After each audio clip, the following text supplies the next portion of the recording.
E é quase irônico a gente observar a nossa rotina atual, sabe?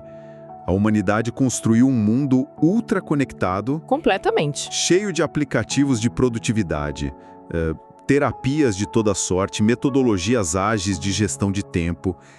E mesmo assim, os níveis de esgotamento e ansiedade parecem bater recordes todos os dias. Sim, é uma contradição enorme. Diante de todo esse arsenal tecnológico e científico, é fascinante constatar que textos escritos há milhares de anos continuam sendo, neste exato momento, a ferramenta número 1 de milhões de pessoas para lidar com o burnout. O burnout, a ansiedade crônica. Exato. Aquela sensação sufocante de que a gente perdeu completamente o controle das nossas vidas. E é exatamente essa dinâmica que vamos explorar no nosso mergulho de hoje. O nosso material base para essa análise profunda é a transcrição de um vídeo imensamente popular do YouTube. O título é Oração da Noite de Hoje, publicado no canal do pastor Antônio Júnior. E acho que é bom a gente deixar as regras do jogo bem claras logo de cara. Com certeza. A nossa proposta aqui não é de forma alguma endossar, validar ou tomar partido nas visões religiosas apresentadas nesse material. O nosso objetivo é puramente analítico. Vamos examinar os mecanismos por trás dessa mensagem. É uma dissecação mesmo. Isso. Queremos entender como o orador utiliza narrativas bíblicas clássicas e uma retórica religiosa muito afiada para construir uma estrutura real de conforto, uma resiliência psicológica para quem está acompanhando o conteúdo. No fundo, é uma aula de como a literatura antiga é reempacotada com muita precisão para tratar dores extremamente modernas. Dores como a solidão das grandes cidades. Solidão profunda, crises financeiras, síndromes do pânico e até problemas de saúde física. Certo, vamos desvendar isso. O texto é, na verdade, uma viagem muito bem estruturada por 3 passagens bíblicas específicas. Temos uma história do Evangelho de Lucas no capítulo 5, depois o famosíssimo Salmo 91 e, por fim, o Salmo 121. Uma curadoria muito específica. Sim, muito intencional. E o que logo salta aos olhos quando a gente lê a transcrição é a forma apaixonada, direta e quase urgente com que o orador reinterpreta essas passagens para o público atual. Não tem nenhum tom de aula de história distante, sabe? É uma aplicação prática para quem está ali do outro lado da tela procurando uma saída emergencial para a própria vida. O que é fascinante aqui é como o autor do vídeo constrói uma ponte formidável entre a angústia existencial contemporânea e essa literatura milenar. Ele faz isso exigindo da audiência uma mudança radical de perspectiva, algo que bate de frente com a cultura moderna. Bate muito de frente. Se a gente parar para pensar, a grande maioria dos discursos de autoajuda corporativa hoje foca em encontrar forças dentro de si mesmo. O lema é sempre assumir o controle, ser o protagonista. O orador do vídeo vai na contramão exata disso. Ele pede para soltar o volante. Exatamente. A mensagem central dele é a entrega total do controle. É a aceitação de que essa tentativa obsessiva de controlar todas as variáveis é a raiz de toda frustração. Na psicologia, chamamos muito isso de trabalhar a ilusão de controle, que é um dos maiores gatilhos para a ansiedade na vida adulta. E essa ideia do excesso de controle nos leva perfeitamente para a primeira narrativa explorada no material, que é a história de Simão Pedro, lá em Lucas 5. É impressionante como esse texto antigo captura tão bem a metáfora da nossa frustração profissional contemporânea, o nosso conhecido burnout. A exaustão completa. Sim, o orador descreve a cena com muitos detalhes. Pedro é um pescador extremamente experiente, um profissional que conhece cada centímetro daquele mar. Ele passa a noite inteira trabalhando de forma exaustiva. Ele joga as redes inúmeras vezes, faz tudo tecnicamente correto e não pesca absolutamente nada. Nada. É aquele retrato doloroso de quando todo o esforço humano, toda a técnica, os diplomas, as horas extras, simplesmente parecem não darem nada. Basta a gente tentar se colocar na pele de alguém que deu sangue por um projeto ou por um relacionamento e no final se deparou com umas mãos vazias. É o esgotamento total da lógica e do esforço próprio. A figura de Pedro ali está exausta, tanto fisicamente quanto emocionalmente. E então, o texto apresenta a virada da história. Jesus entra no barco de Pedro e dá uma ordem que, do ponto de vista técnico e racional, soa como um absurdo para um pescador profissional. Lançar as redes de dia. Lançar as redes em águas mais profundas em plena luz do dia. logo após uma noite inteira de fracasso. O material faz questão de destacar a relutância inicial de Pedro. Ele argumenta. Ele diz que já tentou de tudo, apresenta praticamente a carteirada de especialista dele, mas no fim decide obedecer contra a própria lógica. E o resultado descrito no texto é uma pesca tão absurdamente abundante que as redes começam a rasgar e os barcos quase afundam com o peso dos peixes. E a interpretação que o pastor faz desse evento no vídeo é muito cirúrgica. Ele não deixa a história apenas como um milagre antigo. Ele traz para o agora. Ele sugere, com todas as letras, que certas coisas na vida dão errado de propósito, apenas para que a atenção da pessoa se volte para o alto. Ele fala diretamente sobre estar em crise no casamento, em crise na empresa, com vontade de jogar a toalha. Ele usa a frustração milenar de Pedro para validar a dor atual de quem o escuta. Do ponto de vista comportamental, isso é brilhante. É o que chamamos de reestruturação cognitiva. O autor do vídeo usa o exemplo de Pedro para ensinar que o fracasso monumental não é uma derrota final e nem significa que a pessoa é incompetente. Pelo contrário, o fracasso é ressignificado como uma ferramenta pedagógica desenhada especificamente para quebrar a autossuficiência do indivíduo. Quebra o orgulho técnico, digamos assim. Sim, a mensagem é que a obediência nas pequenas coisas, mesmo quando isso parece loucura para a mente hiperracional moderna, é o verdadeiro gatilho para a resolução. A crise vira um convite para deixar de agir exclusivamente por conta própria e transferir o locus de controle para uma entidade superior. Mas espera, deixa eu fazer o papel de advogado do diabo aqui rapidinho. Essa ideia de deixar de agir por conta própria e transferir a responsabilidade, não corre o risco de incentivar uma passividade nas pessoas?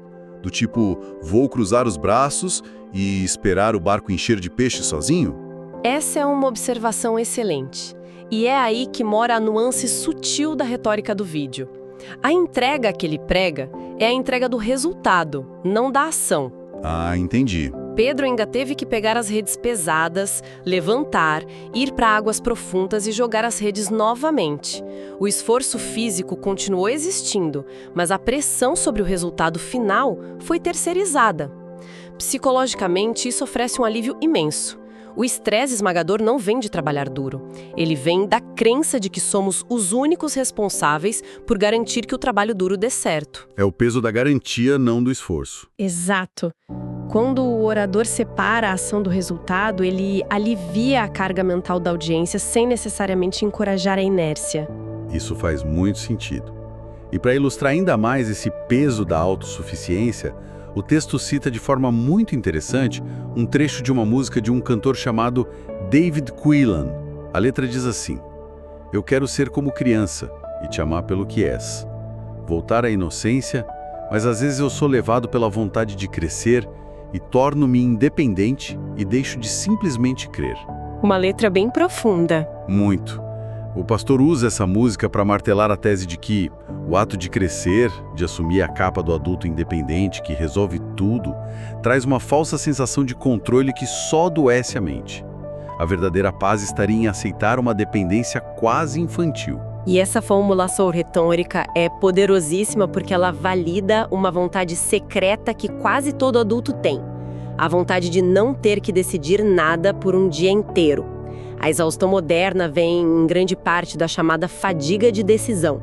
Ao enquadrar a independência adulta não como um troféu, mas como a fonte do sofrimento, o orador oferece um salvo-conduto psicológico. E a permissão para parar de lutar o tempo todo. É a permissão concedida para baixar as armas. A proposta de retornar a um estado onde não é necessário se apoiar no próprio entendimento atua como um mecanismo de enfrentamento formidável. E é muito curioso notar como essa busca por segurança e por baixar as armas se manifesta fisicamente no nosso dia a dia. Isso nos leva a uma transição fantástica que o vídeo faz para o Salmo 91. Clássico. O pastor comenta sobre um fenômeno cultural fortíssimo no Brasil. O fato de o Salmo 91 ser tão emblemático que é quase regra vermos Bíblias abertas exatamente nessa página. Elas estão em balcões de padarias, mesas de escritórios, estantes de casas.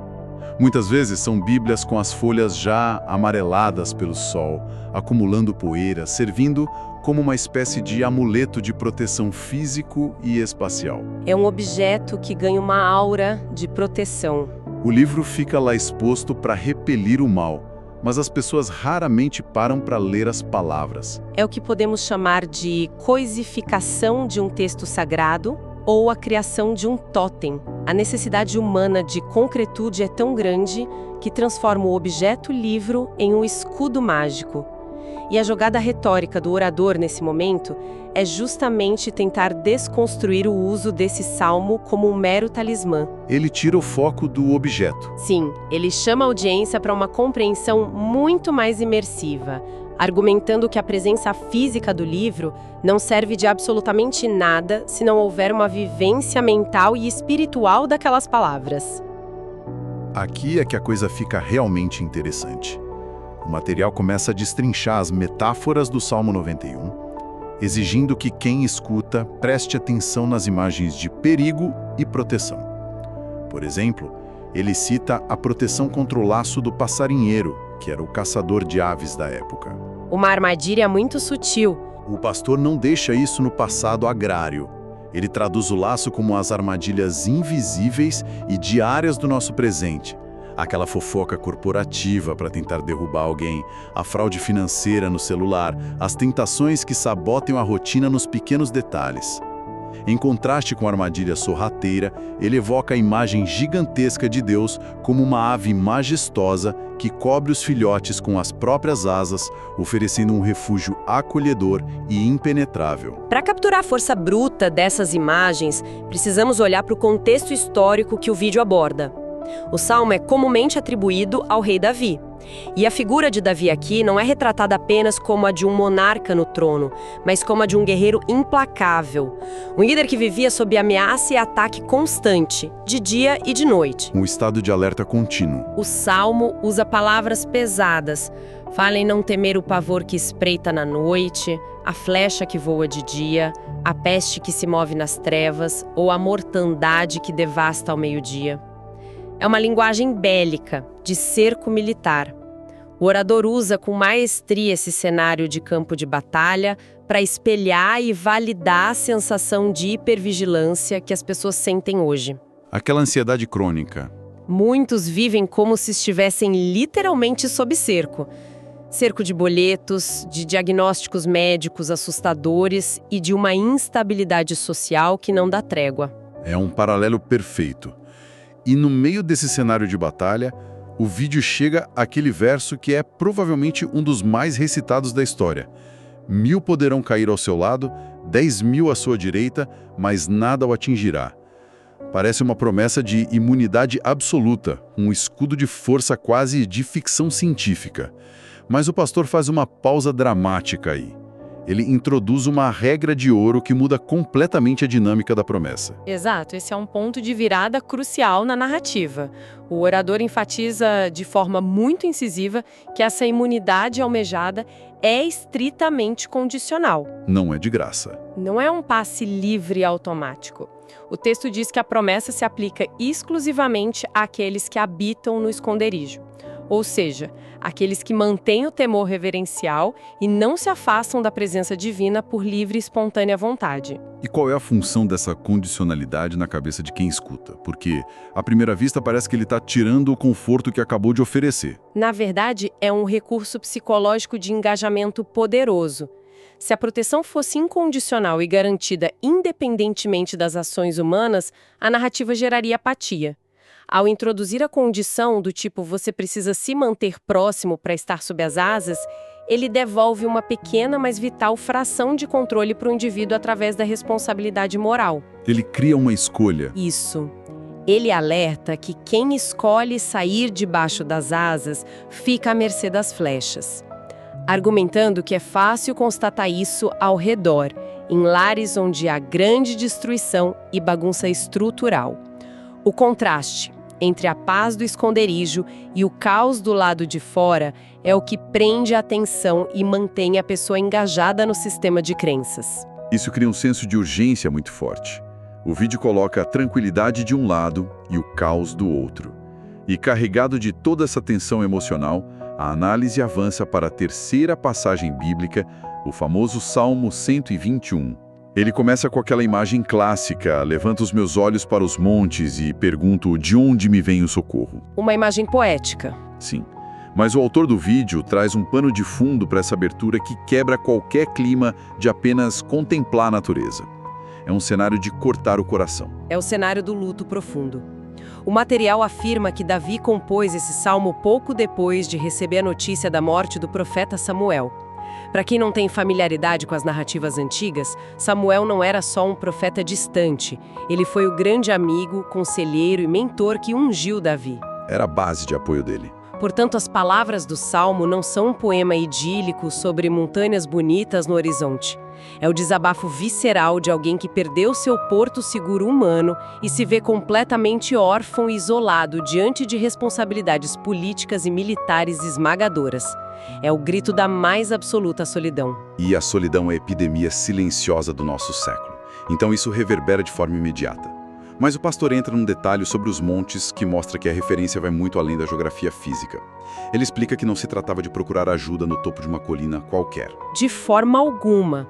Se conectarmos isso a um panorama histórico e arqueológico maior, a explicação do vídeo ganha contornos muito profundos.